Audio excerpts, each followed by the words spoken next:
We're doing another RotoWire Online Championship matinee. I like that, matinee. We got Eric Vanek here. I'm Alan Seslowsky, and the owner-proprietor, His Majesty, Greg Ambrosius. Greg, are you ready to pay me another $250K for this draft as well? Absolutely. I mean, you won it last week, but let's do it from the back end this time and give you another 250, or you finished second. I think that's 50,000. So take that as well. Right. Eric here was in our last Beat Alan Seslowsky league. He's gonna, commentate through. Tell me, you picked a pick 3 last time. Eric, I have the 12th pick in this draft. Give me some advice here, because with the third round reversal, what do you think is like an ideal roster construction split as we get ready to start in about a minute? Yeah, I mean, I think you could either go 2 receivers or split it, go 1 receiver, 1 running back. Like if Devin Achane or Derrick Henry fall there to you, kind of hard for me to pass one of those guys up with how good they've been, and then take whichever wide receiver you like. If like Puka falls to you or Amon-Ra, I think it's hard to pass up on one of those guys too. Greg, can you throw Eric out of here for table talking? He's throwing names out there that haven't been drafted yet. But I think we were talking about this off the air, but we were talking last night on a live stream that 11 or 12, team 11 or 12 seems to go 3 wide receivers, one of those 2.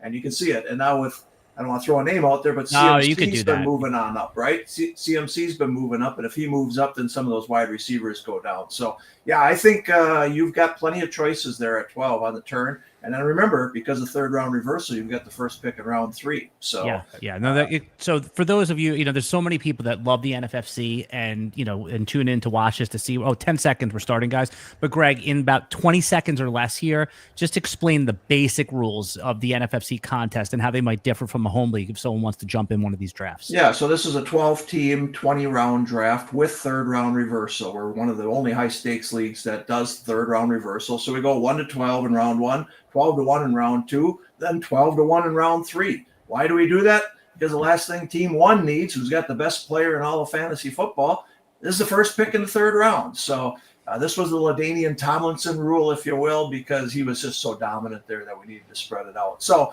that's basically it. Then everybody has 1,000 fab to pick up free agents during the year. There are no $1 bids, and away we go. All right. And Eric, there's also, because you picked third in our last draft. Did you take Gibbs just like this draft? Yeah, I took Gibbs. I've seen a lot of my drafts. These are your top 3 kind of consensus lately. Yeah. So, all right. There you go. All right. So Jefferson goes off the board. No fear of any missed time or any lingering stuff. I mean, Eric, do you agree with that as well? With Jefferson? Yeah. Yeah, I think they're just kind of taking it easy on him right now. It's super early in camp. They don't want to rush him back. So I think it's just very minor, if anything. But Greg, I mean, we heard this last year with CMC, right? Like Eric's taking the optimistic view. Yeah. I mean, when you have CD Lamb available, I mean, I just can't do it. Listen, there's a lot of smart drafters here. Like you said, this is a loaded draft room. Yep.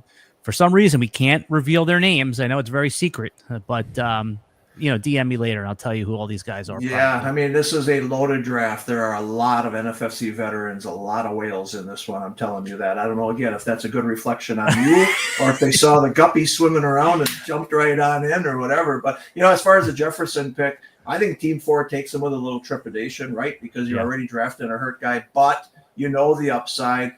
The reports out of camp are that J.J. McCarthy's looking really, really good. This is a good offense. So you take the best player at that point and hope that they are just taking it easy. Listen, he's not playing in any games, preseason games, right? So they could set him down and he'd be ready to go in week 1. So, but again, anybody who's hurt right now, I hate drafting already hurt players. Yeah.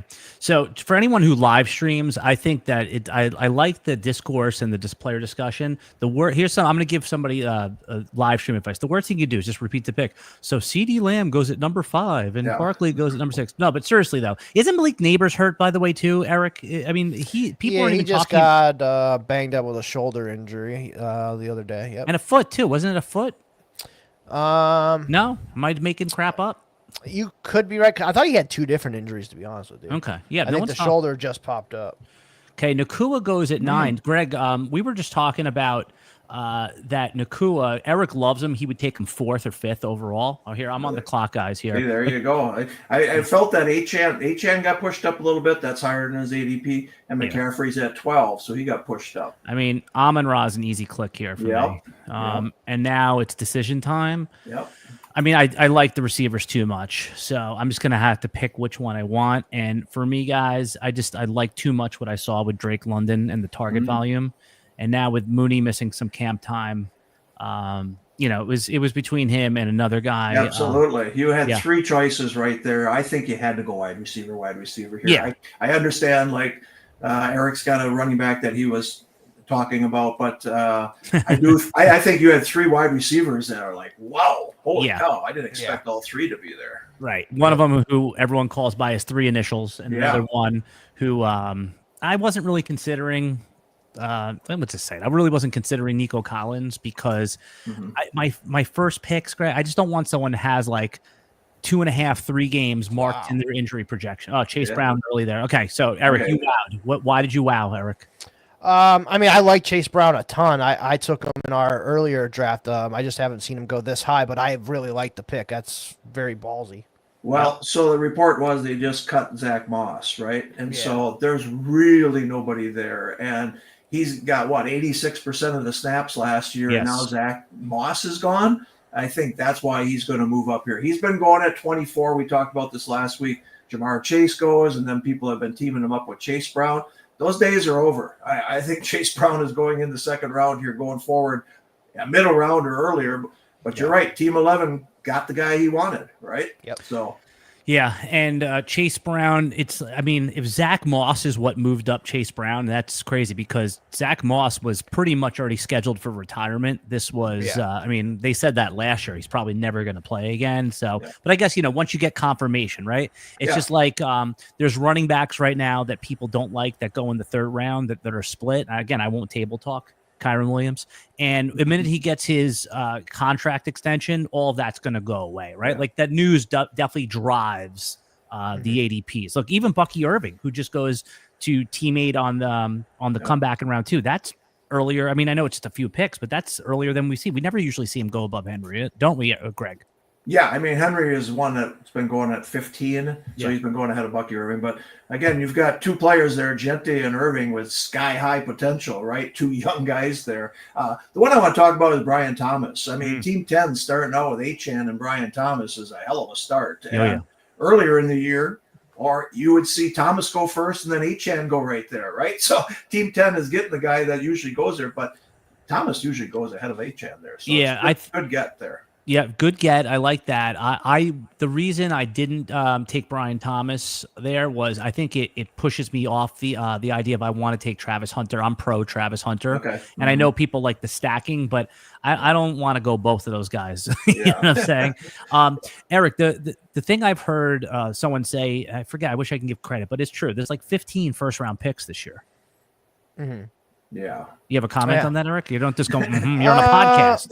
No, I thought you were following it up with something. I could definitely see that there's 15 first-round picks. Yeah, there's a lot of really good players. Derrick Henry's fallen, to the middle of the second here, and I would easily take him at your pick. Yeah. So, yeah. Yep. So let me ask you this, because, Eric, in the beginning of the stream, you had said to me that you were going to split one running back, one receiver.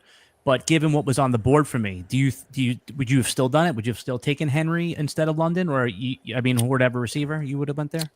I think it's a coin flip for you, just kind of how you want to build your team. If you plan on going one running back and receiver, like the hero RB strategy, and then you just hammered wide receivers after that, I think that would have been viable. Yeah. But going 2 receivers is fine too. I think it's a coin flip, literally between London and Henry, just kind of how you wanted to build your team. Yeah. Greg, what's going on with Lad McConkey? Is he, I've seen him drip into the 3rd. I see him, this is the highest I've seen him go. It doesn't shock me in any shape, way, or form that he goes right in the middle of round 2. What's his movement been lately? I don't think he's been falling all that much. He's going in the 2nd round. There's a lot of people who, he's too small. I can't risk a 2nd round pick on him. Man, the target share is just insanity. So, one thing I'm seeing here is just the amount of running backs that are going earlier and earlier. Here you got Josh Jacobs again. He was a guy who I thought might be able to fall to you at 3-1. Yeah. He has gone in the 3rd round a lot, or at the end of round 2. But you got 6 running backs in the first round right now. We have not been seeing that a lot this year. We've been seeing 4, 5, but now you got 6, and right now you got 5 more running backs. So 11 in the first 21 picks is pretty aggressive on the running backs, which.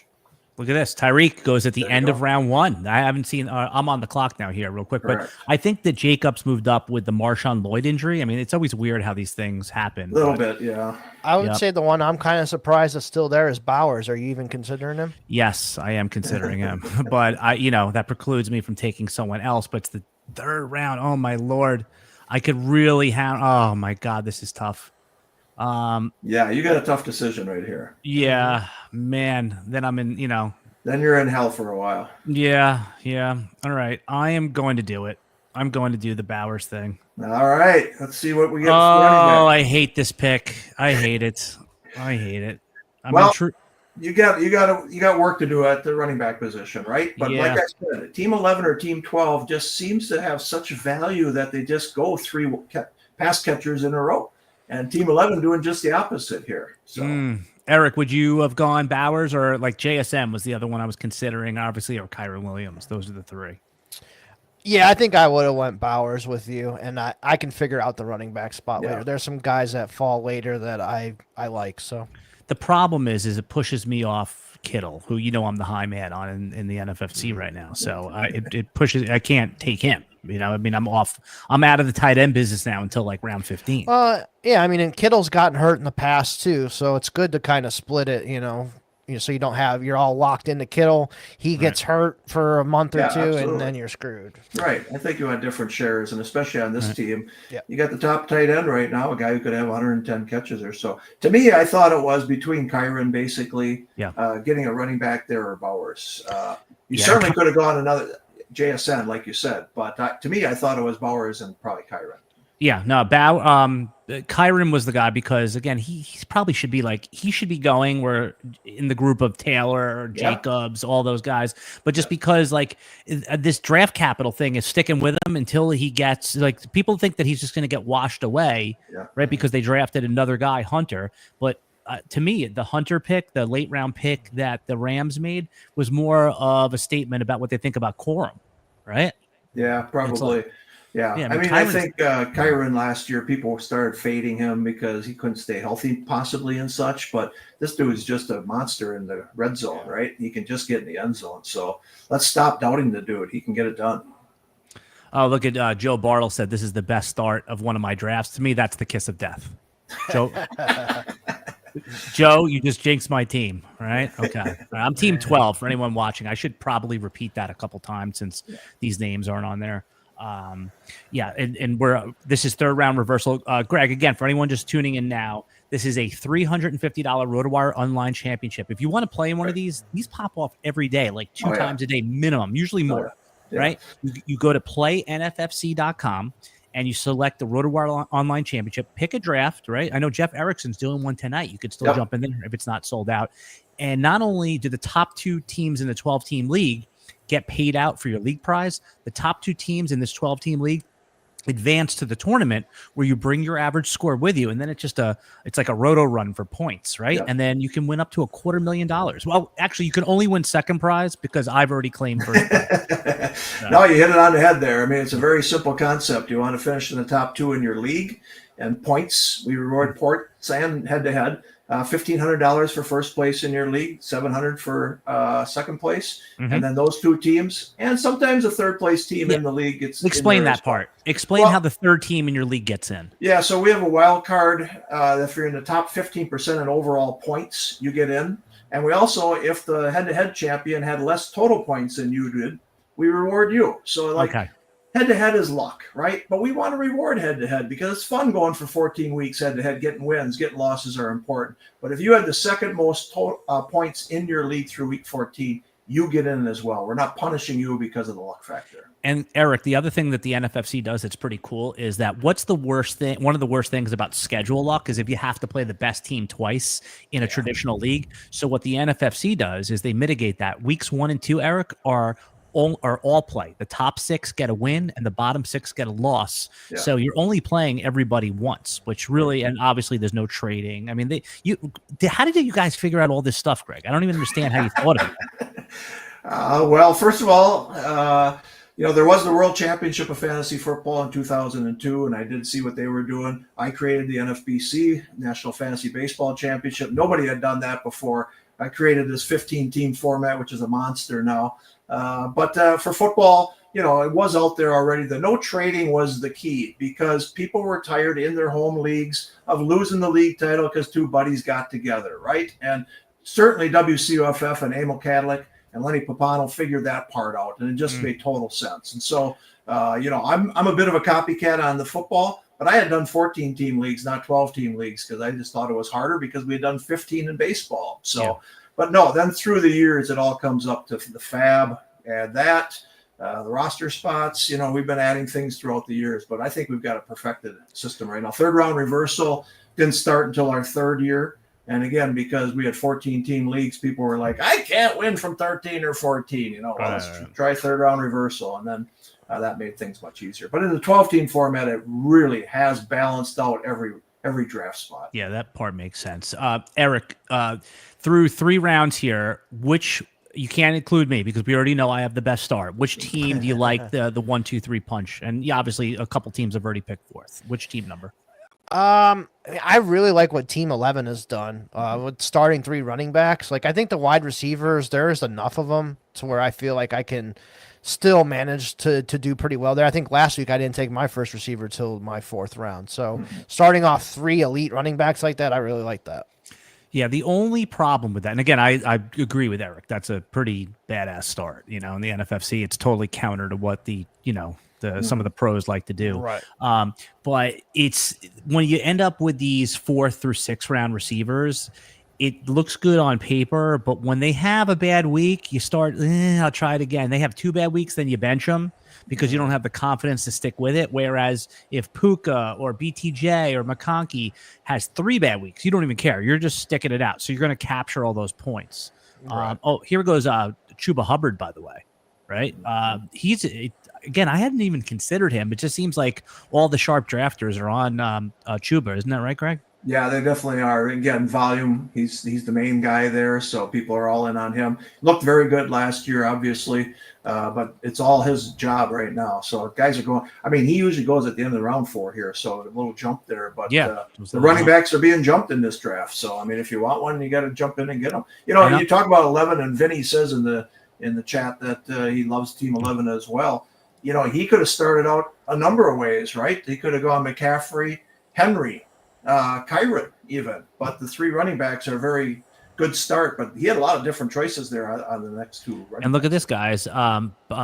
Burrow, QB3 in this draft. That's a little different from ADP. Is that a stack situation? No, it's not. No, it's not. In fact, Team 1 could have done the stack, obviously, with Jamar, but did not. Yeah, very cool. Very cool. It's a time for Dynasty Allen to go rookie heavy. Okay, he thinks I'm going rookie heavy. Joe thinks I'm a Dynasty. Joe Barlow thinks I'm a Dynasty bro. Why would you think that? That's why I hang out with Eric, because he's way more. Eric, tell people how many Dynasty leagues you're in. Well, probably 45, 50, somewhere in there. Goodness. Yeah. So he's a sick man. On top of like another 40, 50 redraft leagues. And now in an NFFC because you did one last week. Yes. Yeah. Well, Joe can be talking pretty smart right now, but he's got to beat Joe Bartle league this weekend. I believe it's Saturday at 8:00. So, okay. See, 8:00 on Saturday. If you have nothing to do, jump in there. Okay, I'm coming up on a pick here, guys. Let me focus. Yep. I was just going to say, you have your chance to jump in the comments during his draft, Alan. So I'm not smart now. I'm going. I was giving you a little leeway there. Oh my God! See, I don't love the RB options here, guys. So I already this is why I didn't want Bowers, but I got him, so it's fine. It's fine. It's fine. There's only been 5 running backs or 6 running backs taken since your bonus pick. Yeah, but still, it's not like it's been a huge run or anything. It was a tier break, and then the other thing is, you see, okay, Kittle goes here. Aha! See, you weren't going to get Kittle anyways. Right. Well, maybe I would, because Bowers would have been pushed 1 pick. But we'll see. All right. So I am The problem is I do want one of the onesie positions here, guys, but obviously that is hold on. Let me think this through. Eric, what do you think I should do here? Eric, what do you think here? I mean, you're gonna probably have to take one running back. I think Kamara's sitting there. I'd probably go him. I got one Kamara. of them. Definitely Kamara. And then, I mean, I would probably still push wide receivers. There's still a couple wide receivers there that are the number ones on their team that I like. Yeah, help me out here. Who would you take? Come on. Yeah, I'm giving you the pick, so if it fails, it's on you. Man, I'm letting you make this pick. I can't let Greg because then it looks like I'm not even in the draft room here. Yeah, Metcalf I like George Pickens. Okay, I'm going to go Metcalf. I think Rodgers is just going to treat him like his new Devontae Adams. Yeah, there's literally nobody else there. Yep. You agree? Okay. You're a Packers fan, Greg. You know, Rodgers. You know, this version of him. Do you still think that he's got enough juice left to make DK a 135 target like efficient player? Oh yeah, I think he will target him that many times at least. You know, I think that's what he does. It did with Devontae and such. I just don't think, you know, Rodgers looked good at the end of last year. The mobility isn't there. He's dumping off a whole lot more. Man, DK is going to have a safety over the top of him an awful lot this year, right? There's nobody taking the safety out of the play in Pittsburgh. So Ridley he's getting buzzed up a little bit. In our last stream, Greg, you thought that Ridley would eventually make it into like the mid third. I was considering him there, but Eric, do you think like DK Metcalf over Calvin Ridley just because of the quarterback situation? I mean, it's the oldest guy versus the youngest guy. That's a decision you're making. Yeah, I probably would go Metcalf over Ridley, but it's close. It's not like it's a big difference. I almost agree with Eric there when you had the choice between Pickens and Metcalf at this point. I like Ridley an awful lot too, but boy, Pickens is starting to move on up, and the reports out of camp are huge. And so, honestly, I think Kamara almost had to take on one, but you could have gone Metcalf and Pickens and really rolled the dice later, right? Yeah, no, I wanted one guy like Alvin Kamara is almost like a mortal lock for like 14 PPR points a game, right? Like he's never going to have sub 10, but he also, again, I know he just got the new contract. So it's not like, he's being phased out. He's going to be prioritized in a bad offense. And if there's one guy that doesn't need touchdowns to make value, it's Kamara. Right, we've seen multiple 80 catch seasons. Now, Rashee Rice, guys, he goes to team 9, 4 picks into the 4th round. This is a pick I do not understand, but I guess I'm operating under the assumption of 8 games suspension. The guy has a 30-day jail sentence. I heard Scott Pianowski and Mike Salfino say the guy's not going to get a suspension less than his jail sentence, right? Like it's going to be at least 4 or 5 games. So that is a rough pick in the 4th round. When you're looming suspension, don't you think, Greg? Well, I mean, I don't know if he's going to get as many games as you think. I mean, people are still saying 2, 3, or 4, likely 4. So I think what team 9 is saying is, listen, I'm going to weather the storm, but in weeks 15, 16, 17, that's where I'm getting 250,000.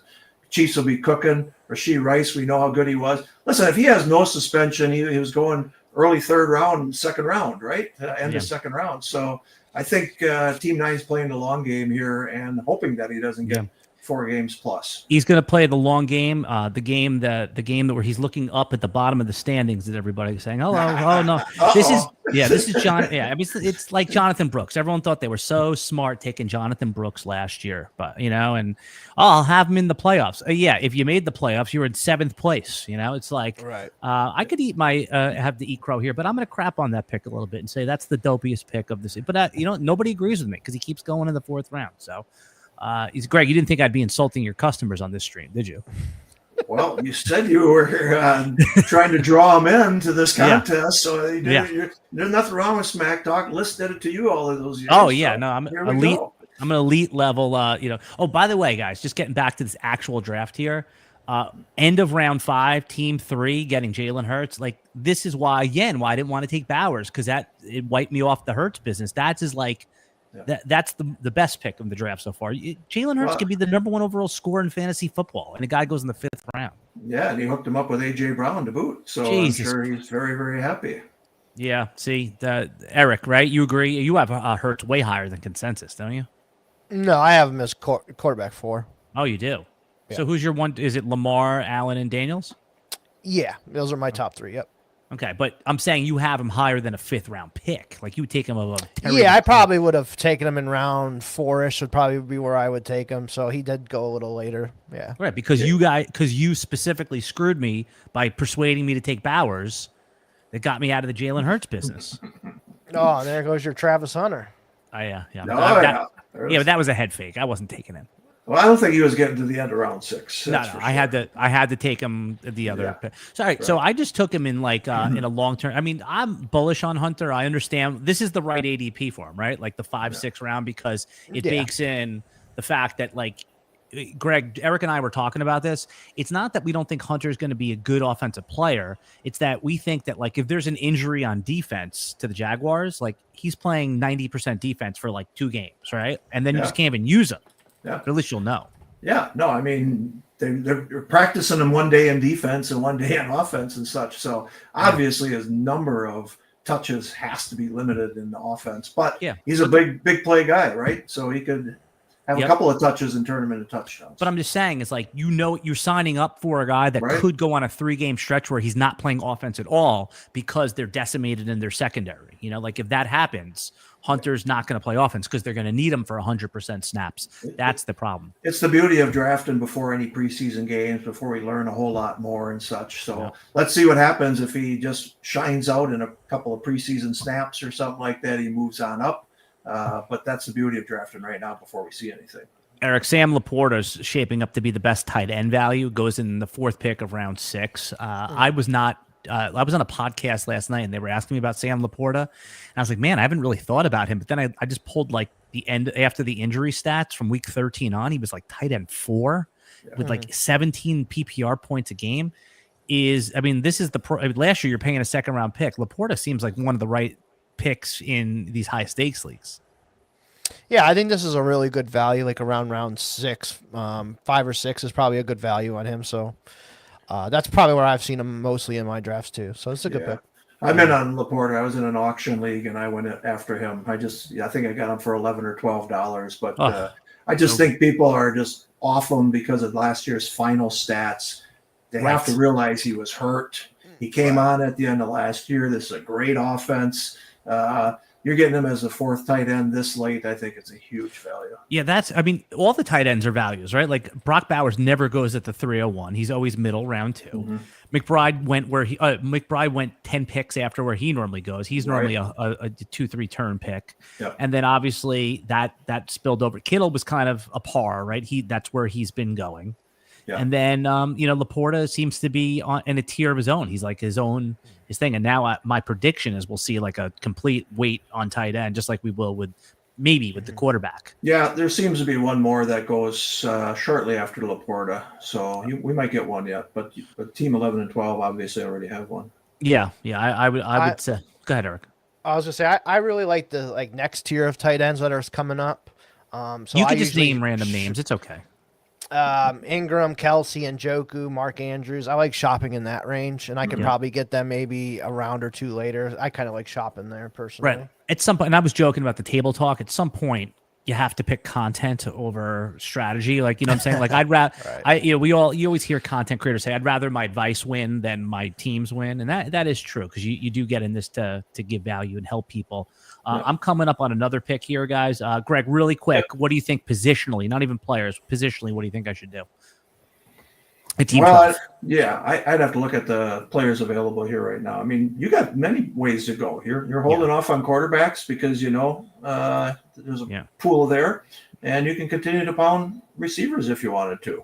But most people would say grab another running back for sure. Yeah, no. So I already have a running back in my queue. Eric, do you want to predict who it is? Vanek? I'm gonna guess Aaron Jones. It is not. It is Isaiah Pacheco. I am definitely taking Pacheco. Oh, really? Okay. Yeah.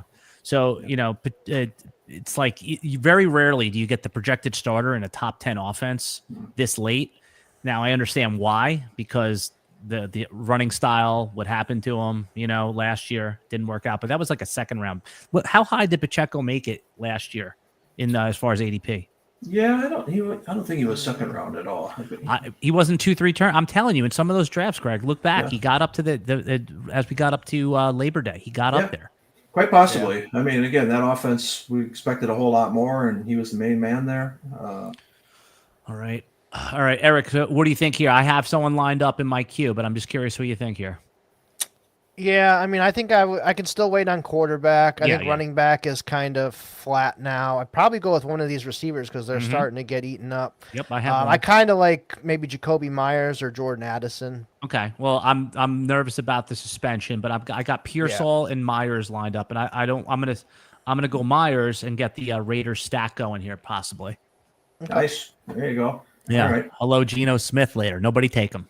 Yeah, so Peter is in the comments, says Pacheco was at the 1-2 turn in Vegas week 2. So you're right. He did get pushed up.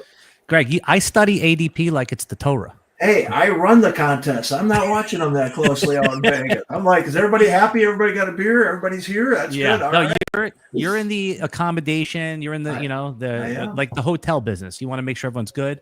That's right. So I like looking at Team 10 here. Again, I always talk about this hero running back build, which seems like is the way to go. He takes Achane, then pounds 4 wide receivers, and then Tony Pollard, who certainly is starting in Tennessee. So, and then Addison as his 5th wide receiver. That's a strong start right there. Yeah, Scott had said something interesting. If Rice gets suspended 4 games, that almost 25% of your season, then a bye week. So Rice won't be available for about 5 games. And also, we don't talk about it enough, guys, about the injury. Right, the injury to Rashee Rice. So I don't like taking guys a year, like the first year back from an injury. I mean, that can work out, but that's why I always thought the second round price on Rice was a little rich for me. We have another Go ahead. Yeah, I mean, he got hurt early, and he was certainly looking good in workouts and then during training camp before the suspension. So people are less concerned about his injuries. He's certainly 11 months out from it. Someone, Scott had said, is Joe Bartle easier to beat than Allen? Yes, that's an obvious answer. Yes, Joe. We put Joe in there to give like what casinos do. A few slot machines in the front win a lot. So you go in there and you spend your money on craps. Hey, remember, people think you're the guppy in this one. So I know. You know what? I told you I'm like low key offended about this stuff because like all the Billy Wazowski, all those guys, they always jump in with me, and I'm like, oh, these guys love me. I was like, wait a second, there you go. If you can't find the sucker at the poker table, Eric, you're it. Yeah. All right, so there was T.J. Hawkinson. That was the 5th tight end that I did think was going to go. He goes closely after Laporte. I don't know. I mean, Hawkinson's fine, right? He's a perfectly fine pick. I have no problem with it. I mean, certainly was solid after the gruesome injury he had the year before last year. He came back mid-season, was very, very strong. In fact, I was off him last year for sure. I mean, he tore that ACL, I think, January 1st or whatever. I was shocked that he came back in November or whatever, but man, he looked really, really good. Yeah, I mean, he was a lot of catch and fall, but the fantasy points were there. There's no arguing that. He's just, this is earlier than I've seen Ibuka go. By the way, Emeka Ibuka, the rookie running back, rookie wide receiver on Tampa, goes the beginning of round 7. I like the ADP. I'm all in on him, especially. I mean, Eric and I had done a ton of podcasts together, and I just said, Chris Godwin, man, it's like the same thing. Coming off the injury, it's like Ibuka is probably going to get at least 4 weeks to show that he belongs, and then you can't put that genie back in the bottle. I'm not saying he's going to sideline Chris Godwin, but once something works like that, it's hard to sideline him completely, guys. Ibuka is on the rise. I did a live stream last night. He went ahead of Godwin. I'm sure last week, if you look at your board, Godwin went ahead of him, not by much, but he did. And now you're seeing it, right? Ibuka is going well ahead of Godwin in this draft. All the reports are great. Dude was a stud at Ohio State last year. But even Mike Evans said this guy's going to be a stud here for years to come. So just like A.J. Brown said Elijah Moore was going to be a stud. I think Ibuka is going to be better than Elijah Moore, let's say. Oh, yeah. So you're really shooting for a bold prediction there, guys. All right. But again, here's Godwin falling, and again, the injury we talked about last week. Eric, surgery. Ricky Pearsall was the other guy I was considering over Myers. I'm obviously a little bit more bullish on him than I guess the field. I think he should be like a 5th round pick, but it's that whole 49ers stack thing. Like I like Kittle a little bit earlier. I like Pearsall a little bit earlier than ADP. It's just because obviously no Deebo Samuel. He was traded or signed with another team. I don't think we're going to see Ayuk for at least the first month of the season. And then Brock Purdy, I mean, if you do want to stack 49ers, I mean, you just pick the round you want Purdy, and you don't really have to fight the room for him. Yeah. Yeah, and Pearsall finished off the season really good. He had like one stretch where it was like very frustrating, but like the last 2 games were really good. So I think the sky or it's arrows pointing up for Pearsall. So yeah, with Pearsall, you're shooting for upside. Yeah, I think you didn't get my joke. You didn't get my joke. I think shooting. Yeah. I think your Myers pick was the right way to go. Yeah, I really do. You could have taken Ibuka, you could have taken Pearsall, you could have gone Addison, but the Myers with Smith being there as a quarterback now, Gino, I think you're in really good. You're more stable with Myers for sure. Yeah, Myers doesn't require end zone looks. Like he'll get his 85 catches for 975 yards and 6 touchdowns. Like that's just in the bank. It's the Bowers, by the way, is the one I'm worried about because if they get in close, it just seems like this could be Ashton Genty is so obviously going to be Pete Carroll's Marshawn Lynch. I mean, and we'll see how he deploys him. So Gino wasn't really that good in the red zone last year. I don't remember a lot of touchdowns from the Seattle guys at all, but yeah, right. He doesn't have a Brock Bowers either there. So that is a good point. It'll be much different. All right, so Mahomes teamed up with the Worthy, got a little bit of a stack there from team 2. Interesting. Yeah, Mahomes falling like a stone in these drafts. I mean, he's just surviving. You know what the problem is with Mahomes, guys? Greg, Mahomes did it at least once or a couple times. He was so dominant that people are ignoring the last couple of years of what fantasy production was. It almost like reminds me a little bit of like Troy Aikman's career in a sense where he was a big name, but just bad for fantasy, great for real football. Yeah. But man, Mahomes is still hanging in there. This is the lowest he's ever been. But I guess, if you're going to pair him with Worthy is the right one because that's the one where he's going to throw downfield. Yeah, absolutely. And I'm not off Mahomes. I said it last week, and I was in an auction league, and he is my quarterback because I do believe this is going to be a better offense this year. Now, I wish Rashee Rice wasn't suspended because that's what makes it a better offense. But Hollywood Brown's back. I'm not giving up on Kelsey. There he goes right there. And so Mahomes has QB6. That's where he's going in almost every draft. Unless Baker goes ahead of him, then he's QB7. But I'm not off on this entire offense just because he put like 22.5 last year. That's pedestrian for quarterbacks in the NFFC. So yeah, Eric, you got Kelsey in your draft from the 3 slot. What round did you get him in? Because he goes at 8.5 here.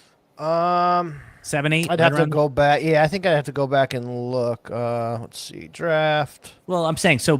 While you're looking it up, though, you said you hated that Kelsey pick because I ended up sniping 2 receivers, Ibuka and Josh Downs. Yeah. And I took Kelsey there. I got him at actually I took him before those receivers. I took him. So I got him at the 7-10. Yeah. Right, because you thought one of those receivers was going to come back. Right? Yeah. Okay. All right. I possibly have to get back into the running back business. I'll just say that by again, content over strategy here. Maybe that's why the Sharks like playing with me. I mean, they are flying off the board right now. That's for sure. Yeah. But this yellow. Oh yeah, Keon Coleman was somebody I had. He's my. We talk about like do fantasy football like clickbait titles, sleepers that'll win you the league. Keon Coleman is always one that's always on my list. He just had those 2 big games, guys, before he got hurt. So like he showed it enough where he's probably, if things work out and he keeps that pace, he'll be like a 4th round pick because Josh Allen just doesn't have like a dedicated alpha and somebody is going to be it. So you just got to pick which guy you're betting on. Yeah. They're raving about him in the camp right now, obviously. Oh, good. And he is a physical specimen, right? He just did not get on the same page last year. Rookie mistakes, if you will. I think he understands the offense better, and I think Josh is going to try to feed him a little more. I think he has a chance to be that alpha. All right, guys, talk through the pick here. I'm going to just think it through what I'm going to do while you're contemplating here. What do you guys think? Eric, what do you think I should do here? Yeah, I'm kind of looking at get one of these running backs before they finally go. So I have Scatabo as my highest guy left. That's who I have. I'm doing it. That's who I had too. I had him queued, but I was like, Yeah. He's so happy you confirmed what he was going to do. I trust him. He's running with the first team. Yeah. Eric's my secret weapon, by the way. That's why I bring him along. And guess what percentage Eric gets if I win? 0. Certainly 0, but I know he's getting 100% of the blame if Bowers doesn't produce, if That's Kamara true. gets hurt. Right. Well, he gets 100% of the blame, and I told Eric I'll take him to a strip club of his choice on there me we if go. I win. So that's. But That's always a good deal. A gay one though, Eric. Oh, I was kidding. okay, I'm out. Sorry. Greg's like, wait a second, what did I sign up for here? What did I sign up for here? What the hell? We're gonna take it. No, you know what? We'll do it more family oriented. We'll do the Thunder Down Under in You better make Vegas. a pick here is what you better do. All right. I'm gonna take. You know what? I like Christian Kirk more than the field guys. I think he's a good PPR option this year. I know that's not a good. People hate that pick, but what the heck? I think he's solid. Like, I think that's what your receivers are. They're just all solid guys. Boring. Like, they're not. Yeah, but they're gonna get you the points. So I like it. I probably would have went maybe Michael Pittman, but I don't hate Christian Kirk either. The Pittman thing, and Greg, you can chime in on this one here. Anthony Richardson looking like he's going to get the first crack at starting is getting me off the Colts receivers other than Downs. Yeah, I'm the same way. I think they're better off with Daniel Jones, but they've got so much invested in Richardson. He is improving. They say his footwork's better. So, were you considering any quarterbacks at that point? Because I was leaning that way. Which one? Any of them that have gone off the board yet? I think Baker is the 7th quarterback or the 6th quarterback, and boy, that would have been a hell of a value at 9. And so, we're talking about Team 11, how he started out with the 3 running backs. Then he gets Kittle, bangs 4 wide receivers, and Baker falls to him. To me, he has a hell of a start, and so he's hooking up Igbuka and Baker right there. I think Team 11 is very strong. Very strong. Very happy to get Baker at that point. Yeah, the problem is, like, again, it's just that the running backs dried up, right? And this is the spot this is the cost of taking Bowers. Now the upside of taking Bowers is, like you said, it's 115 catches, it's a 1,300 yard and a 14 touchdown season. I'm gonna be very happy when the upside hits. Yeah. But you're always chasing the draft a little bit, at least mentally, when you take a onesie position that early, and it pushes me off the other onesie. So I agree with you. I thought of Baker. I was like, how do I pass? I'm taking Christian Kirk in week 1 when Baker has 38 fantasy points and Christian Kirk goes 3 for 48. I'm going to be like, oh my God, what the heck did I do? Yeah, but the Scatterbo you had to take because you need a 3rd running back there for sure. But whereas I would have taken Kyron at 3-1 and then I wouldn't have felt the heat, the pressure. So this is the cost still showing up. Yeah, that's fine. Again, you're saying that from 3-1, and a lot of people are taking Brock Bowers at 2, right? 2-10, 2-11, 2-9. So you're feeling it there. Totally. And it should be though, because you've got 3 guys there that can average 20 plus points a game as your first 3 picks. By the way, Andrews goes off the pick round 9, pick 7. Did you guys see the news that Isaiah Likely is going to be out for like 6 weeks with an injury? He's got a broken bone in his foot. Yeah, Andrews already was a good value pick where he was going. I mean, he's going to move up. Yeah, exactly. Now, up to where, Eric? Where do you think? You think he goes right near Hawkinson, above Hawkinson? Probably like around Hawkinson, probably above Kelsey. Oh yeah, above Kelsey for sure. And above Ingram. And then Team 6, look at that. I mean, he's got Lamar, Zay Flowers, and Mark Andrews. Right. I was just going to point that out as well. So, he's very happy that Andrews fell there for sure. Yeah. Yep. Absolutely. Got another couple comments here. It says, in late round 7, the appropriate spot for Mahomes. Yeah, I mean, sure. Mm-hmm. And if you want him, if you want to pair him, whatever. And also we got a nice healthy crowd here for Greg and Eric in the Beat Allen Seslowsky draft. We got about 500 people piled in total. Nice. Yeah, check it out. For a matinee, this is the Lee Ely. Isn't anybody working today? Yeah, I was just about to say, listen, you losers watching the draft, go back to work. Here, I'm gonna slide this up a little bit. Let's see. 500 plus for a matinee is fantastic. So great job. Yeah, and there'll be some rewatches too. Here we go. We're moving it up a little bit. So I'll keep this down until the next round. Here we go. And again, it's 500 now. We might have like 1,000 people total because people come in, they go out. We'll be able to get the concurrent views after, but we don't care about those vanity metrics. We only care about. I always say to people, I'd rather have 300 people who actually are going to be interested in the NFFC, possibly buy a draft, right? Yeah. Then some 1,500 people that are just casually popping in and out. So I think this is fantastic content. We've talked about this last week. To me, this is the new content in the fantasy space: is watching a live draft with money on the line, 250,000 on the line. All of these guys are paying 350 for this draft. I mean, they're putting their money where their mouth is. That's easier than listening to a podcast or watching mock drafts. I mean, I was shocked the other day on the radio that they ran a mock draft. Who's doing mock drafts anymore? I know. That's not the content that you want anymore. Exactly, because like people do crazy stuff on a mock draft. Like they'll just take when you actually have stake in the game, even if that stake is $5 in a best ball, right? Like back in the day, you talked about mock draft central in the last podcast, Greg. You know, like people would take Tim Tebow, pick one, and then just leave the room. When you have $5 in, and obviously $350, you're gonna get like you don't know what your rankings are until you're on the clock with $350. Absolutely. Yeah. This guy, what was it? Oh, Scott said he works for the government. We're going to report him. No, that was Peter that works for the government. It was Peter. Right. Okay. All right. No, put that Scott one up. He says he's in a live RotoWire draft out in Vegas, and I just want to tell people.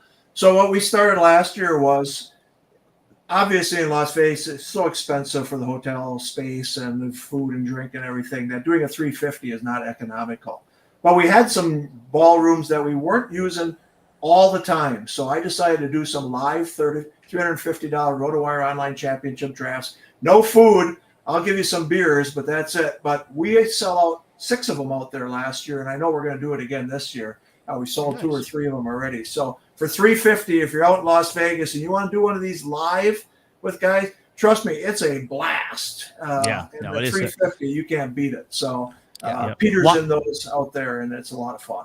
Can't you get these guys a couple sandwiches or something, Greg? I mean, Jesus Christ! Did I tell you what it costs? That's true. You know what? I take it back. You know what, Eric? Eric and I were talking about this out in Vegas. You go get like a burger and fries. It's like $40 now. It's like you got to take a loan out just to eat.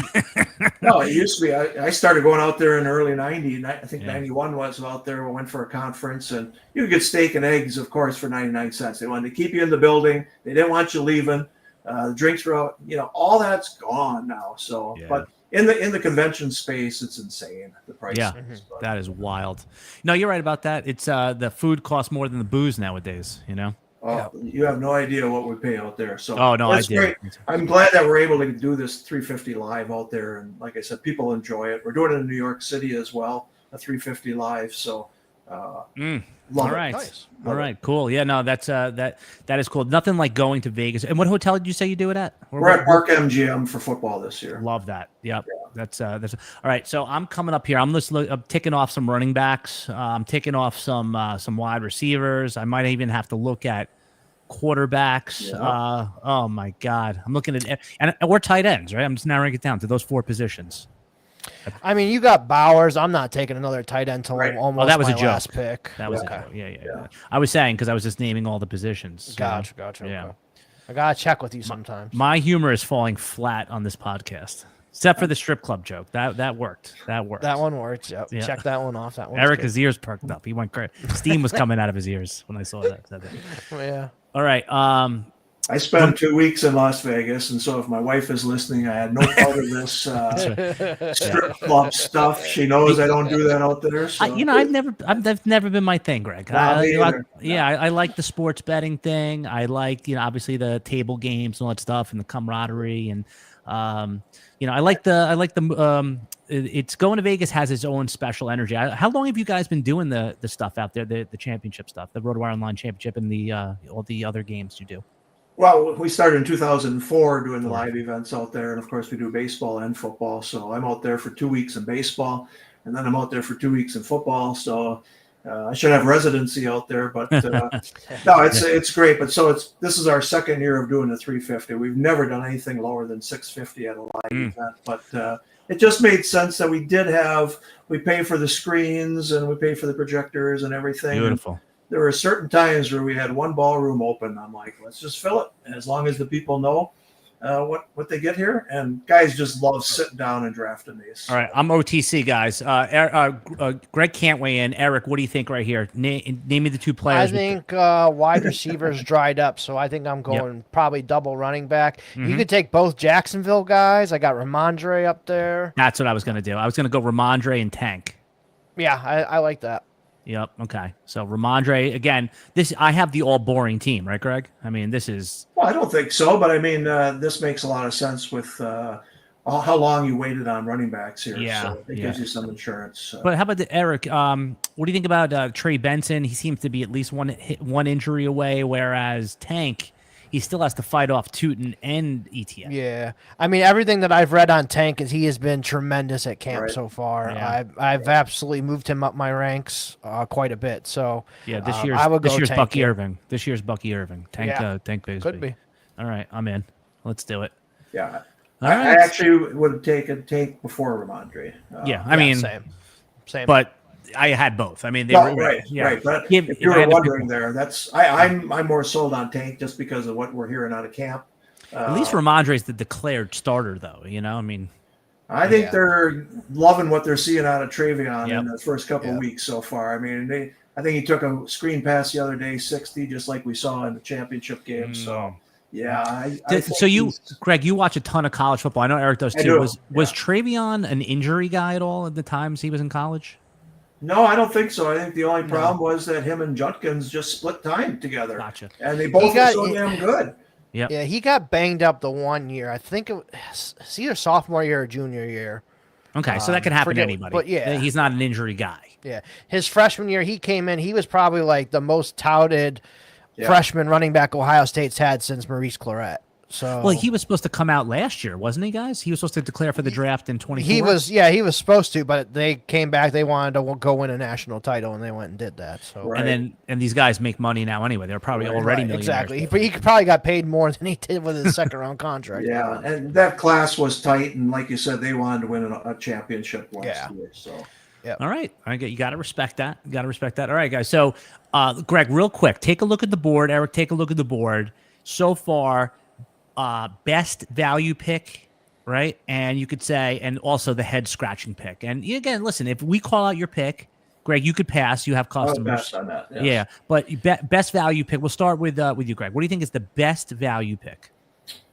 Best value pick. Well, I mean, getting Andrews down there, like you said, after the likely injury, that's a good value right there. I think Baker Mayfield is one of the better value picks. Round 9 for the 6th, 7th quarterback. I think Baker, the team 11, is the one I'm sending. Okay.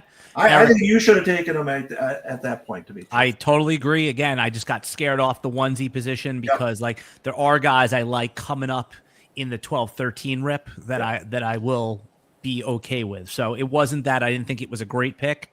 I just there's it's if I miss the subway train, I can get on the next one, right? Absolutely. Eric, I'm putting you on the spot here. You don't know any of these fools. Come on, who's the worst pick right now so far? Well, I'll just give my quick ones. The one that I like, Team 10 taking Njoku there. I think with Flacco most likely starting, we saw the magic those two had. That's a great pick. The ones that were head scratching to me, we talked about Team 11 already. I don't like that Darnell Mooney pick. Already hurt.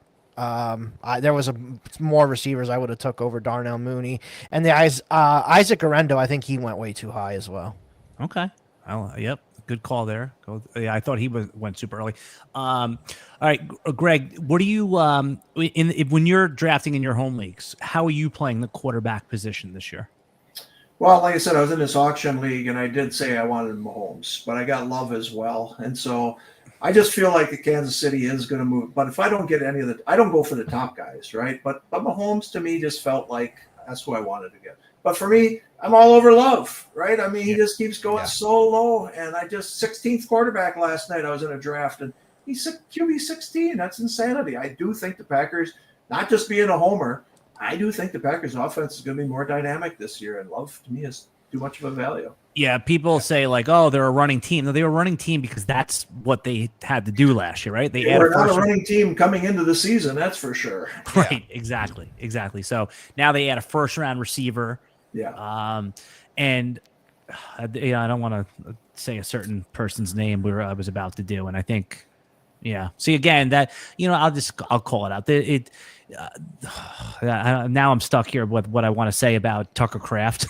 I'm sure he's going to go right here, but I just think that he's got like top 5 tight end upside. That's what the other problem with taking. Oh, there's Fields. That's who I was queuing up for the end of the 12th. Damn it! All right, I should have taken Baker Mayfield. You're right, Greg. There's so many quarterbacks still there. I think. Yeah, there's still a lot of quarterbacks. Again, round 9, I just felt Baker. That I don't think you're right. he goes that far down. Yeah, well, again, this is why beat Alan Seslowsky is a popular draft because we got time for one more yet this year, so we'll see.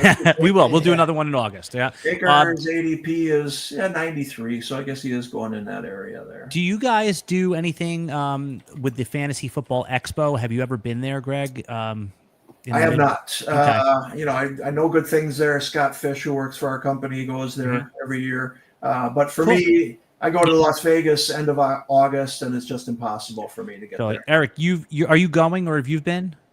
I have never been. No, I know a lot of the South Harmon guys go, but I've never been. No. So there's Tucker Kraft, guys. He goes off the board at 12.3. Yep. Again, I broke my golden rule. That's who I wanted. But the Bowers thing again pushes me off Kraft. Yeah. I just the under the hood metrics for Kraft and just all the Jordan Love talk about how he's the alpha on the team, that he's going to be one of the keys to them winning.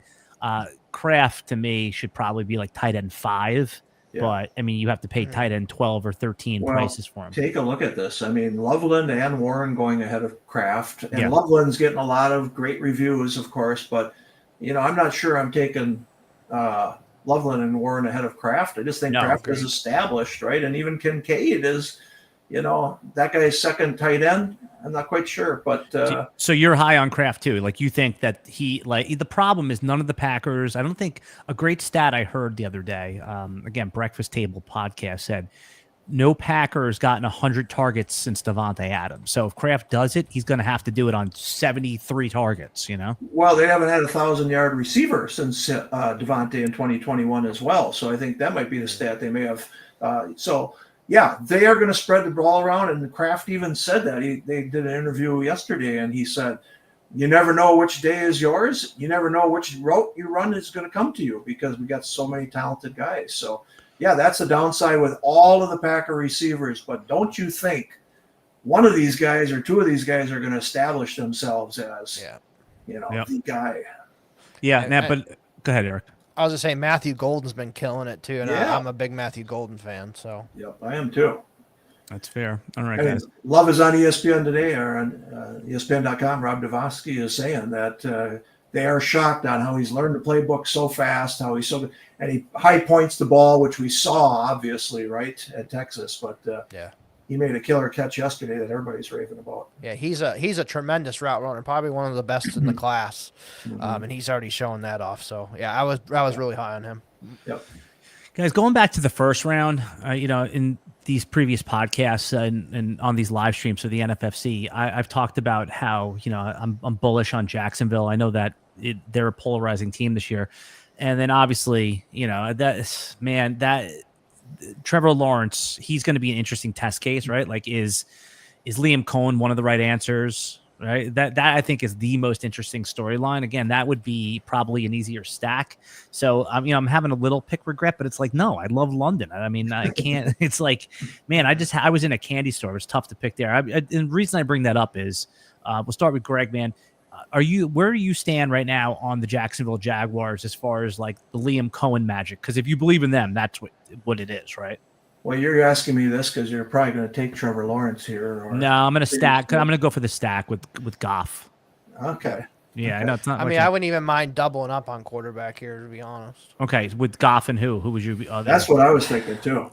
Yeah, I mean, you could take the upside of Drake May. I mean, you talked about Brock Purdy you liked earlier. Caleb has some upside too. I'd probably go with one of those guys, either May or Caleb or Purdy. I was thinking Caleb because you got to at least take a shot at the Ben Johnson thing, right? Mm-hmm. Like that. This is because you don't know which receiver it's going to be or if it's going to be a spread around. So if you believe in Ben Johnson, I think this is the way in. I'll just throw out.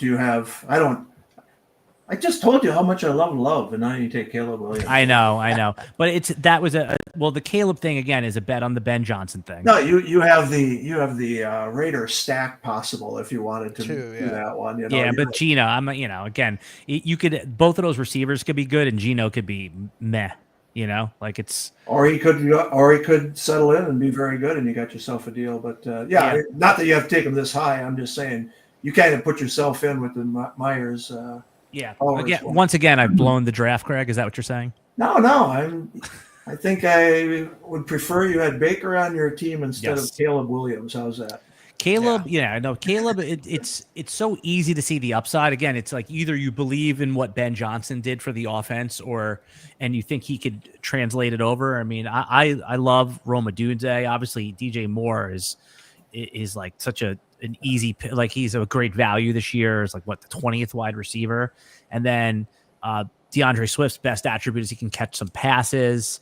You have to like that they at least took 2 rookie pass catchers. We'll see which one emerges. So again, if you don't know which chip to bet on in a Ben Johnson offense, I think this is the easiest and cheapest ticket in. You better put what Joe Bartle just put in comments. Oh, what did he say? Let's see here. What did he say? Uh-oh. Okay, read it out. Read it, Greg, for us. Fine with Caleb over Love, but if you're betting on Ben Johnson, shouldn't you then not want Goff? That's a good point. No, the Goff thing. The Goff thing is like the scaredy cat pick, right? Like I have Amon-Ra, and if Caleb just totally fails, at least I know I have like 17, 18 points locked in a quarterback. It's again, it's one of these. What I was saying, were you saying that one can't work with the other? It's not that I think Ben Johnson can bring that magic, but Joe brings up a good point. Minus Ben Johnson, is Detroit a little bit devalued this year? And I heard our good friend Scott Pianowski talk about one time that like Jared Goff was in the room too. He knows what plays he likes. At least they promoted the offensive coordinator from within. It's not like they're bringing in a new system. So I think that there's reason to be scared or lower on Detroit, but I think that it's a little bit overblown, Eric. Yeah. Team 3, nice. Got Jordan Love, Kraft, and Golden. Love that. Yeah. See, that's what happens when you focus. Versus yapping it up on a dopey podcast like we're doing here. Oh. Well done, Team 3. Well done, Team 3. He's not even a Packer fan, so well done. Let's see. What did Scott had something here? He said something about Greg. He said, as Greg probably knows, being a Packers fan, for what did he say here? Fan, it's the curse of the 4,000-yard passer in Chicago. Yep. Okay. Yeah. You haven't had one yet. Maybe Caleb is going to be the first. We'll see. Okay, and then we have another comment here. I didn't read. I should have. There's things said that Campbell has been making a lot of play calls. I don't know if that's good. Well, the players have been raving about the new offensive coordinator. Of course they should, right? But they've been saying all good things, that he's in the Ben Johnson mold. It's Campbell who's still going to go for it on 4th down, right? So that's not going to change at all. So, no, I think the Goff, Amon-Ra St. Brown hookup is ideal. So I don't fault you at all. And if you had taken Baker, then you wouldn't have that hookup. You had no other hookup. That's a good hookup. And this is the perfect upside floor combination. All right, let's just pick a random team, and and it's more about. So I want to look at the Justin Jefferson team 4 for a second, guys. Let's highlight that team, right? Jefferson goes at 4, which again just shows no fear of the injury, the hamstring injury. Takes Jacobs number 2, which again I like that. In the first beat Alan Seslowsky RotoWire Online Championship, Greg, he went in round 3, and then Devontae Adams, DJ Moore. These are the type of boring picks that win the RotoWire Online Championship, aren't they? Well, yeah, I mean he's got a solid 4 there. We think DJ Moore is going to take a leap up in the Ben Johnson offense, although people are talking about Roma Dunze. But yeah, and then Connor is your RB2. Laporta was a great pick there. So yeah, honestly, if you want to look at every one of these teams, they're solid teams. There isn't anything like a player who just went crazy, didn't pick a running back. There are no RB teams here, right? No, I mean 0 RB. Well, the team 11. Team 11 went 3 RBs. Yeah, but then, so let's take a look at how they did at receiver, Eric, right? Because you said you liked that was your favorite start with the 3. Team 11 went McCaffrey, Chase Brown pushing him up, and then Hampton comes back with Kittle, and then the receivers that he's going to start every week are going to be Ridley, Adunze, and then hopefully for the first month he'll have Abutka. But you're right, Mooney already banged up, was a little rough, but QJ in the 11th. I mean, he's moving on up in these drafts. Yep. Very good. Yeah, I really like those receivers other than Mooney. Quentin Johnson's fine. Leggett, I'm not really big on. I think that you could have maybe got some better receivers for the back end, but the start's really nice. Yep. Guys, you are going to hate my next set of picks here, and I love that you're going to hate them. I really love that you're going to hate Good them. Content. Yes. Yeah. But no, that was it. It was going to be the Broncos. Yeah. Someone sniped me on the Broncos. Oh no! He took the first kicker and the first defense. Oh, I was gonna. Oh, see, I didn't realize Aubrey was off the board. I was gonna do that. I was gonna go Aubrey Broncos. Damn it! Snipe. I'm on tilt, Greg. I think they saved you. No way, Aubrey. Come on, man. You want a guy? I Who's like gonna be, Aubrey, but I just can't take a kicker that high. but it's not a kicker. It's a guy he's got a late bye, week 10. He's in your starting lineup every week. And Broncos, not only are they a good defense, they have 2 cake matchups early on. So yeah, the defense I can get behind. Yeah. Oh, Krosky Merritt. Dallas's kicker is going in the 13th round, so getting him at the end of 14. There's always somebody who jumps him because he kicks those 63 yarders. You know, that's 6.3. Yep. So all right, Eric, this has become our team. So what do you think? Oh, 35 seconds. Yeah, I mean, if you like the defenses, I still don't mind the Eagles' defense. No, they're week 1 really matchup. Good. Not doing that this early. 23 seconds, Eric. Let's go here. I'm thinking maybe DJ Giddens. I like Giddens. Yep, he's probably my next running back, so that'd be a good one. Okay, so DJ Giddens. We got 13 seconds, and then think about what we want to do now. Like I said, so now we're talking. You've earned 5% today, Eric. You've earned 5%. I shouldn't say that on the stream, and then I'm stuck to it. Yeah. Right. Is there any wide receivers deep here that you like? How about? I mean, the wide receivers are pretty dried up for me. Yeah. How about Emmanuel Wilson? He's the new situation. I think you can maybe be able to get him a little later. I saw Lloyd did bang up his groin. Yeah, he'll be all right. Yeah. You get one of the Eagles guys, either Shipley or AJ Dillon. Shipley. Let's say, yep, that's a good call. That's the good call. See, this is what I didn't even see him there because I'm like scanning back and forth. I'm looking at the chat, and this is it. Eric, you've earned up to 6% when I win. All right. Each good thing you say for me, advantageous, you get 6% of a lap dance. Got it. 6% of 250K.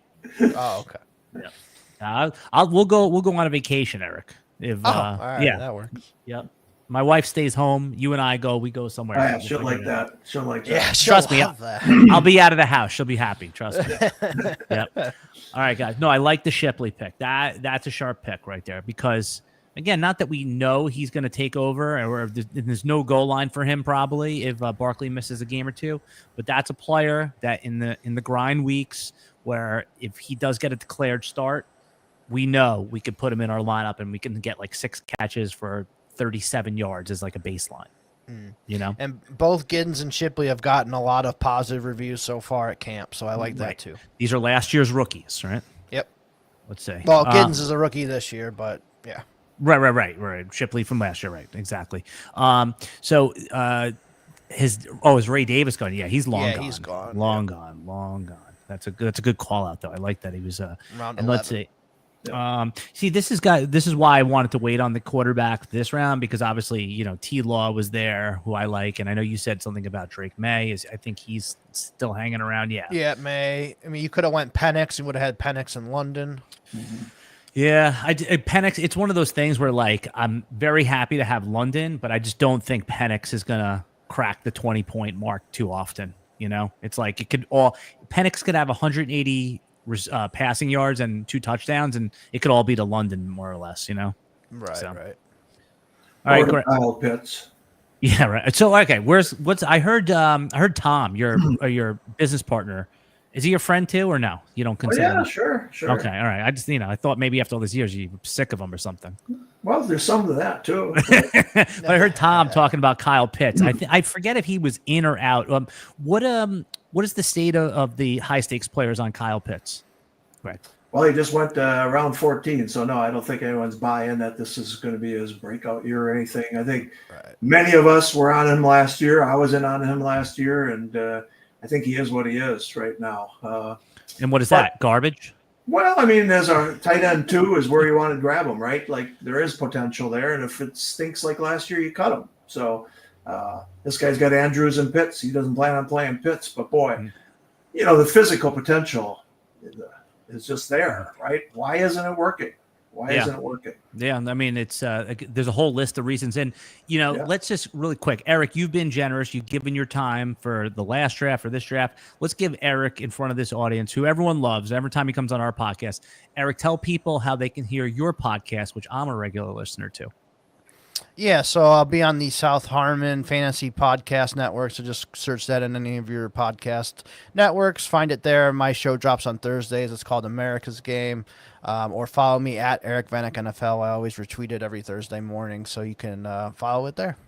And Greg, while you're here, I know people just sometimes tune in for the draft. Of course, we assume everyone loves the NFFC. We know that. But for anyone that's maybe watching this draft for the first time, why don't you just run by again one more time the cost to get in, the basics of how they get involved with the NFFC, and they can participate in one of these drafts. Yeah, our site is pretty easy to find. It's called playnffc.com. Playnffc.com. There's a $350 entry fee.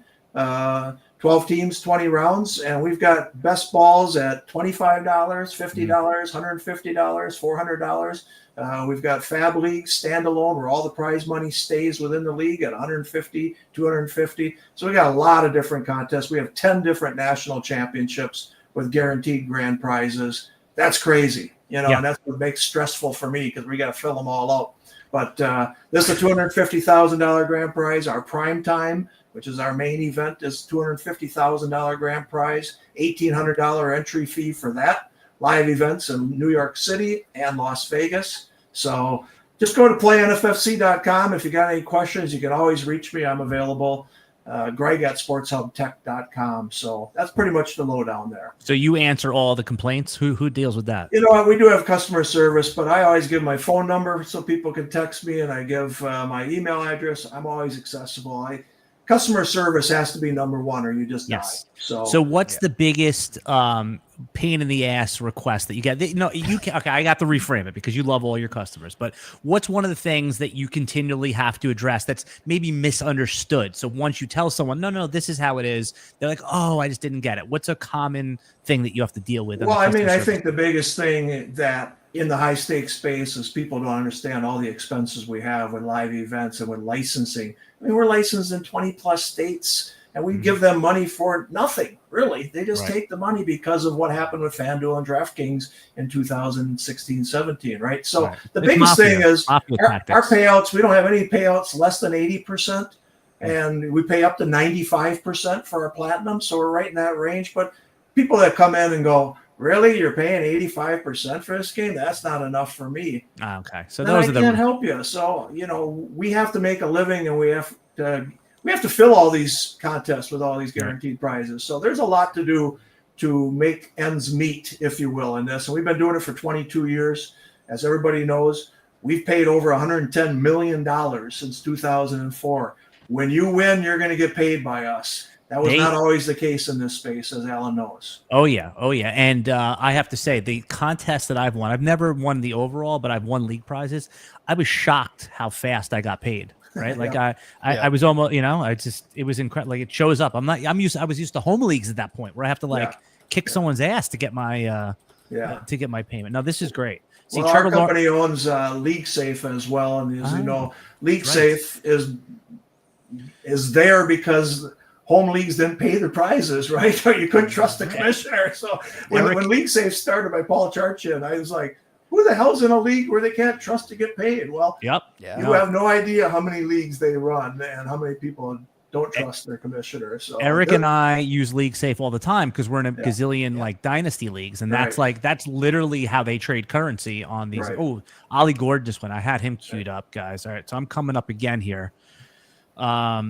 And of course, Greg can't say anything here. Eric, you think a backup tight end just in case I have an injury at all? Are there any of the tight ends there? I think you could definitely consider that. There's still a ton out there, honestly. You might be able to wait. Yeah. There's a bunch that I like. Oh, yeah. But you got to think redraft for a minute here, man. We can't go with our dynasty brains. Oh, I know that, but I'm like, Jonu's still out there, right? I don't think he's gone, has he? No, he's on the board. He's still there. I'm up now. I mean, you don't Likely just when I was going to say Likely would have been a guy you could have gotten. Yeah. Ertz is there. Elijah Arroyo has been doing really good. I like him. Yeah, Arroyo is the nice upside pick, right? Yeah. But do you think, okay, so Arroyo or the sort of floor play with Jonnu here is where I'm thinking. Yeah, I think I would probably go Jonnu, come on. Jonnu. Yeah, Yeah, let's I'd make go sure the Jonnu, too. Yeah, buys okay. don't- So Greg likes it too. Yeah. But in no way did he advise that pick. We already were going to No. make it, just for anyone that's asking. And then Eric, come up with Jonnu over Fryermuth for sure, right? Yes, Yeah, okay. easily. Okay. And then So I I'm would gonna make that probably pick and look Tenza. to my defense next. I have a defense I like that has a good week 1 matchup, but like, okay, so you think like, who is your defense you want here? You like the Bills? Yeah, or the Rams. I like the Rams a lot. The Just, like, Rams. how crazy good they were in the playoffs, man. I think they're an up and coming defense. I think they're gone. I don't see them on here. Oh no, they're okay. Yeah, they're all the way down. Who do they play week 1? I believe they play Seattle. Oh yeah, that's a good one. But Sam Darnold, what can go wrong there, right? All right, I'm with you. I'm taking the Rams here. I love that. They only sacked him like 7, 8, 9 times in the playoff games. So Okay. Yep. The so my secret, I'll give my secret out here. If I get the last draft, Greg, I got stuck at defense, so I just go week 1, and I liked Arizona because they're playing again. They're terrible defense. Made some improvements, but they're playing Spencer Rattler or Saints. Tyler Shook, Yeah. in week 1. So yeah, that could be like a sack 6 waiting to happen right there. So yeah, absolutely. so that's maybe you know what I'll do is so you said Seattle. Who does Eric? Who do the Rams have in week 2? If you don't mind looking Yeah, I'll look it up for you real quick. yeah. I will throw something out here, but so you mentioned we have a Beat Jeff Erickson league tonight at 8:00, and it is full. Jeff filled that one up pretty quickly, so I'll be on with Jeff at 8:00 Eastern time. Jeff and I are going to do the live stream together. So Yep, this one is definitely going to be more fun. Jeff's will be great, but you know what I'm saying. Like it's Jeff is. I mean, you're going to have to rile him up. Get Jeff to have some alcohol first. Do you ever is drinking and drafting allowed in the hell NFFC? yeah, Okay, hell it's yeah. encouraged. It's encouraged. Yeah. You're talking to a Wisconsin guy here. Of course. All right, so we got to get Jeff all whacked out first. You know, it's funny. You know, you have the Beat Jim Coventry leagues that he does as well. Yeah. Jim Coventry one year we had a draft in Vegas, and I never saw anyone. He's going to get so mad at me for saying this. Got so whacked out of his mind. I don't even think he realized it.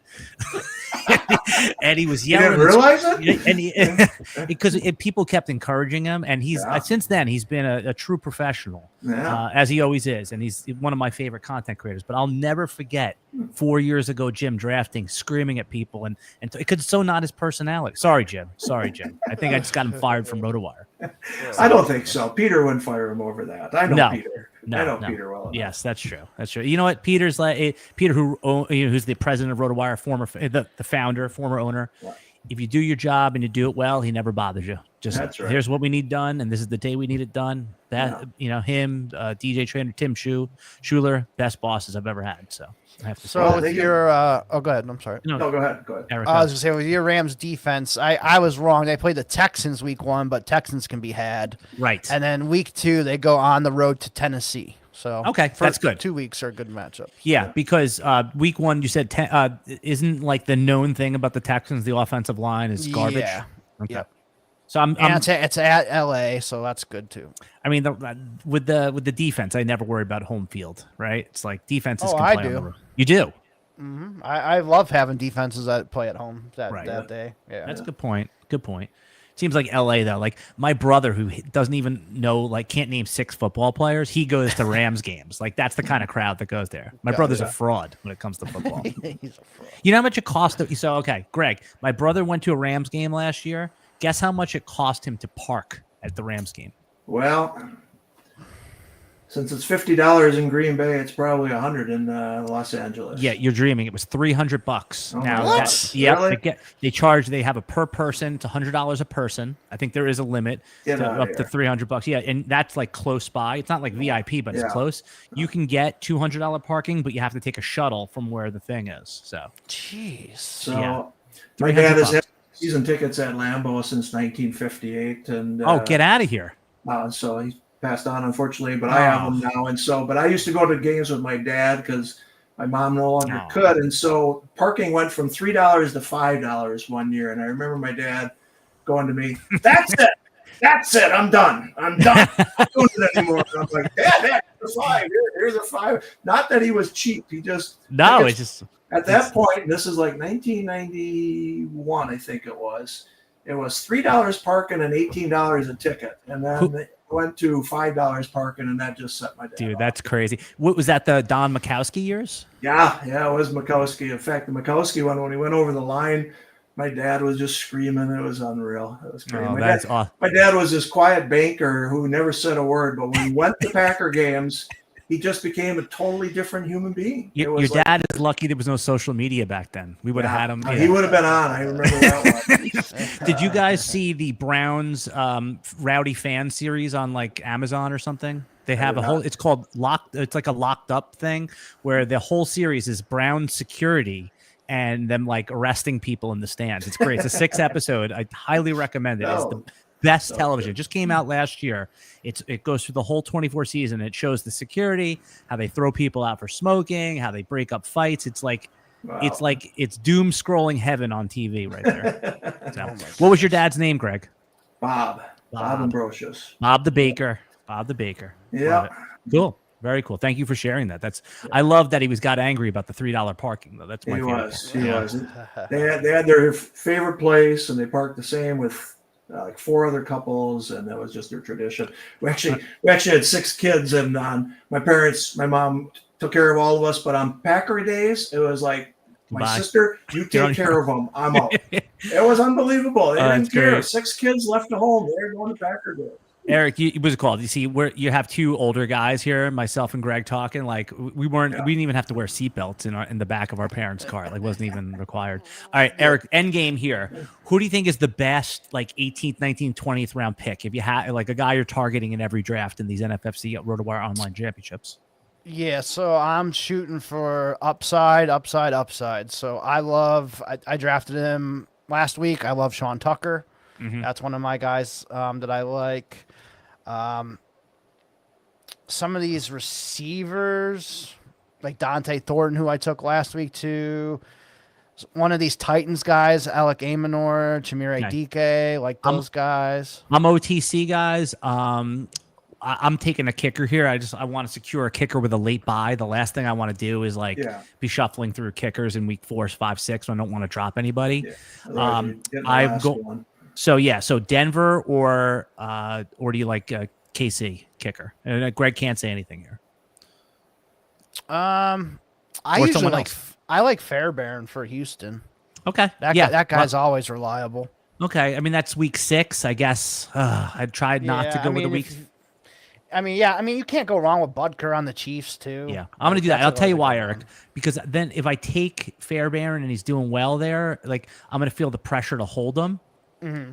You know, I'm going to take an Emmanuel Wilson here. I was thinking. Yeah, I like that. Yeah, that's a good one.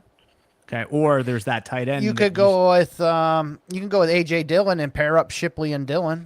Yeah, that's a good one. But I'd rather split. Oh, you said Tucker also. That's a good one too, isn't it? I like Sean Tucker. Justice Hill, I think, is still there for Baltimore. Greg, I want to hear who you think it's going to be, but you can't really say right now. All right, 30 seconds, Eric. Come on, let's go. Would you hate me if I took Wilson there? No, I like Wilson a lot. He's probably one of my most owned dynasty guys. So all right. I mean, Emmanuel Wilson is your most owned dynasty guy? One of them. Just because nobody wants him. That's why. Yeah, he was a free pickup. That's to say. Yep. I always love that when people say, "Oh, my most owned." It's like, no, yeah, that's the ones that nobody. I guess if you're picking, just pushing guys up ADP. All right, Greg, who did you think we should have taken? Did you like our selections there? Well, I definitely would have taken a kicker for sure, and nothing wrong with Kansas City because I do believe that they're going to score more. What do you think about the late buy theory I said there? So I don't have to drop anyone that I don't want to drop before I know if I'm out of it or not. Yeah, I mean, again, with a good team, fine. If you were doing it just because of that. But no, for 9 weeks now, you can just ride them, right? And that saves you a lot on Fab and such like that. I'm going to... Wilson is interesting. I'm just saying I am on Marshawn Lloyd. I think... Well, he's hurt. He's got a small groin injury. It was just, you know what? He got hit yesterday in practice, landed awkwardly, and tweaked it a little bit. It wasn't anything he pulled up running or anything. It was during a hit, actually. So, but he's injury prone, right? But he was the first running back taken off the board in the draft last year. He was the number 1 running back in the draft class last year. And you mean what do you mean by that? He was first. He was a first running back drafted. Was he?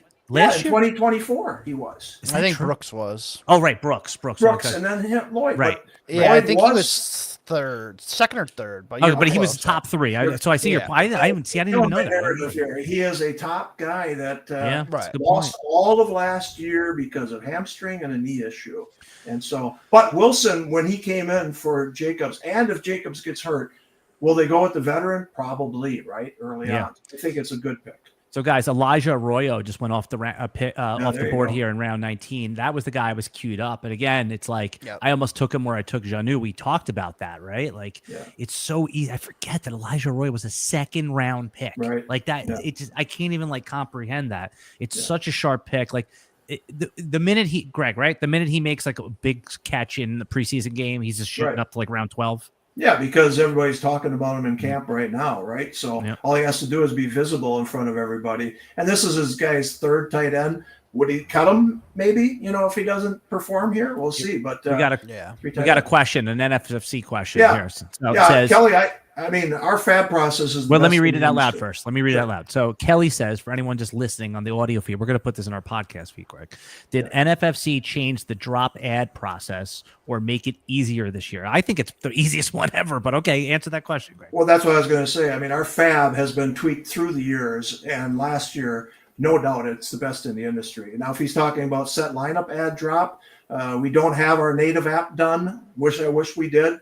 That would cure everything. But if you're talking about fab, honestly, I don't think there's a better fab in the industry than the NFBC and NFFC. It's so easy, especially if you do multiple leagues. If you do multiple teams, you can copy bids, you can do all kinds of things. So the features are there. And if you don't know how to use the copy bids and all of that, reach out to me. I'll get you set up. I mean, we do have a tutorial on our YouTube site, but it's our fab is very good. But if you're talking about set lineup, I wish we had a native app that would make that easier. Yeah, it's expensive to produce, like it is, and you guys know that more than we do. But we're doing it right now. Cool. League Safe just got a new native app, and so we're working off of that. Well, let me give Eric Vanek and Greg Brocious a little praise here. You guys said you were going to pop in and hang out. I'm flattered that you spend the draft with me. It's very generous of you both to give me time. I thoroughly enjoy. I think we have a new podcasting trio in the making here, guys.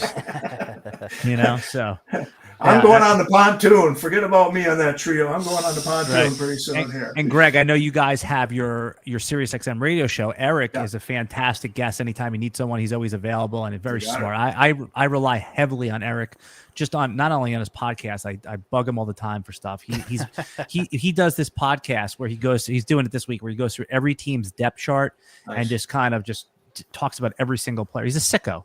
Eric, you need to get a life, man. Get a life. I'm messed up in the head, and I get it.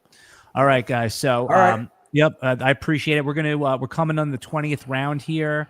Last pick, guys. Who do you think is a good Mr. Irrelevant? You can call someone out. I guess it doesn't matter at this point. But Greg, if you wanted to say it positionally, or I'll say you have 5 wide receivers, so I would take a wide receiver here. Okay, that's fair. And you got Eric. We're in agreement there with that. Yeah, I think so. Okay, who I'm thinking. I have someone here. You want me just to say it out loud? If it gets sniped, I don't want to get sniped on this one. I really don't. I really don't. Go ahead. Well, that's one more pick until. That's the good thing about going heavier wide receiver in the beginning. It's okay to go a little mean and lean. Right. So it says, "What's the name?" Scott said, "What's the name of the new podcast?" Alan. And the Seslowskis. Alan, the Seslowskis. Yeah. You get both names, and we get nothing. Nothing. Guys, would it be Eric and the Seslowskis or Greg and the Seslowskis? Greg and the Ambrosius. Yeah. What do you guys think about Darius Slayton as the last pick here? That's not bad. I like Thornton, who I mentioned earlier. Yeah, he'll be a waiver guy for me. Greg, are you on board with Slayton? No. Or are you? Yeah, I'm fine with Slayton. I'm fine. Yeah. Eric, can you rubber stamp this? Yeah, he's fine. And Greg agrees too. So if this fails, and again, it's just the Wandell thing. They gave him a new contract. All right, guys, standing ovation. Let's go. Good job. Well done. Nice. All right. So one more plug, and then we'll get the hell out of here. By the way, we'll be talking about this draft on the SiriusXM show Sunday, which is myself and Jim Coventry. We'll review this draft at 2 p.m. Eastern time. And I'm sure the NFFC, you guys have the High Stakes Fantasy Advantage show. You'll be talking about Jeff's draft, which is tonight at 8 o'clock Eastern?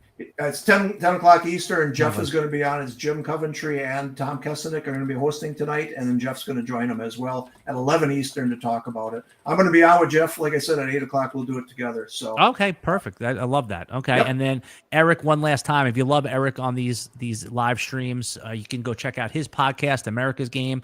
Follow him on X. What is it? Eric Vanek NFL. And then what's your Twitter, Greg? Greg Ambrosius. Okay. Follow me back, Greg. For 5 years, I wanted you to follow me. So click follow back, goddamn. You got it, man. Sounds good. All right. Thanks, guys. Good job, Eric. Good job. Good draft, everyone. Later. Bye-bye. Yep, bye.